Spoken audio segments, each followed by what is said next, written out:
स्वागत है। किसानों की परेशानियां कम हों, उन्हें मदद मिले, इसको लेकर सरकार योजनाएं लाती है ताकि देश की अन्नदाता को होने वाली परेशानियों से निजात मिल सके। सरकार की मंशाओं के बावजूद निचले स्तर पर फैले करप्शन और कंपनियों की मनमानी के चलते किसानों को उनका हक नहीं मिल पाता जिसके वो हकदार हैं। बीकानेर में प्रधानमंत्री फसल बीमा योजना को लेकर भी हालात कुछ ऐसे ही बने हैं और बीमा कंपनी यूनिवर्सल सोमपो पर घोटाले और फर्जीवाड़े के आरोप लग रहे हैं।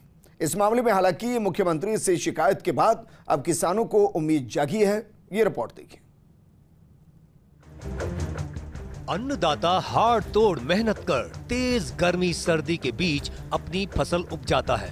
प्रकृति की मार के चलते उसकी पकी पकाई फसल चौपट हो जाती है। सरकारें भी इस बात से इत्तेफाक रखती हैं। ऐसे में प्रधानमंत्री फसल बीमा जैसी योजनाएं लाई गईं, लेकिन इस योजना में हो रहे फर्जीवाड़े और घोटाले से बीकानेर के किसान परेशान हैं। बीकानेर में यूनिवर्सल सोमपो नामक कंपनी पर किसानों के फर्जी हस्ताक्षर कर फर्जी डॉक्यूमेंट तैयार करने के आरोप लगे हैं। इतना ही नहीं, एक दो मामले में तो किसानों ने एफआईआर तक दर्ज कराई है।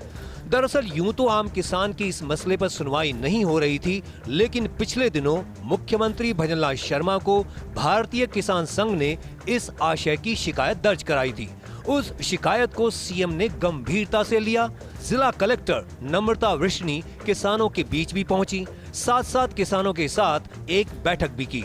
मोदी जी किसानों की आय डबल करने में लगे हुए हैं, जबकि हमारे यहाँ पे फसल बीमा में बहुत बड़ा करप्शन हुआ है, जिसमें नीचे के अधिकारी, बीमा कंपनी और ऊपर लेवल पे भी कृषि आयुक्तालय से भी बहुत बड़ा घोटाला हुआ है। किसान को 143 रुपये, 350 रुपये ऐसे भी मुआवजे मिले हैं। इसके अलावा 2021 में मिड सीजन में इन्होंने जो कॉमर्शियल फसलें हैं उनको उड़ा दिया, उनका पूरा सही मुआवजा नहीं दिया है। और जो फसलें जैसे मिड सीजन में इन्होंने बाजरा, गंवार, मोठ, इनमें तो इन्होंने मिड सीजन लगा दिया, और जो कॉमर्शियल फसलें हैं उनको उन्होंने उड़ा दिया है।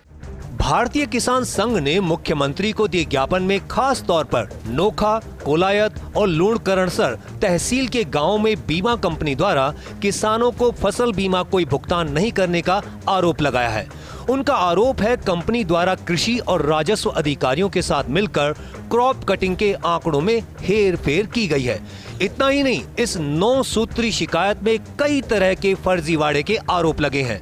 किसानों ने जब अतिवृष्टि हुई, ओलावृष्टि हुई, जब किसानों ने टेबलें लगा के लोगों ने इनको कंप्लेनें दर्ज करवाई थी, उन सारी कंप्लेनों को इन्होंने दरकिनार करते हुए, रिजेक्ट करते हुए और इस स्कैंडल को अंजाम दिया। हम ये कहते हैं कि इसको उच्च स्तर पे इसकी जांच हो, एसआईटी गठित हो, या कोई इसकी ऐसी कमेटी जो जितने भी सर्वे हुए हैं वो सर्वे खोले जाएं, और जो भी स्कैंडल हुआ है उन सभी दोषियों पर कार्रवाई और किसानों को उचित मुआवजा मिलना चाहिए। किसानों के फर्जी हस्ताक्षर तैयार कर डॉक्यूमेंटेशन करने के मामले में एफआईआर भी दर्ज कराई गई है। जिला कलेक्टर ने डीजीआरसी की बैठक में किसान प्रतिनिधियों की बात को ध्यान से सुना भी है, लेकिन सवाल यह है कि इस तरह की योजनाएं जो केंद्र सरकार के लिए बेहद महत्वपूर्ण है, उन योजनाओं में भी इस तरह के घोटाले और फर्जीवाड़े हो रहे हों तो आम किसान आखिर किससे उम्मीद करे। अत्यधिक बारिश की मार या अकाल का काल किसानों की फसल को चौपट करता रहा है। प्रधानमंत्री फसल बीमा योजना के बाद ये आस जगी थी कि शायद ऐसी चौपट फसलों का सही मूल्य किसानों को मिल पाएगा, लेकिन बीकानेर में जिस कंपनी को इस जिम्मा दिया गया वो फर्जीवाड़ा कर रही है। हालांकि सीएम के हस्तक्षेप के बाद बैठकें हुई हैं, लेकिन सवाल ये है कि चौपट हुई उस फसल का मूल्य प्राप्त करने में सालों गुजर रहे हैं, और साथ ही साथ हुए फर्जीवाड़े पर किसान एफआईआर तो करवा रहे हैं, लेकिन उन्हें न्याय नहीं मिल रहा है। उम्मीद करें मुख्यमंत्री के हस्तक्षेप के बाद अब शायद कुछ हो पाए। कैमरा पर्सन अजीम भुट्टा के साथ Laxman Raghav, first India news, Bikaner.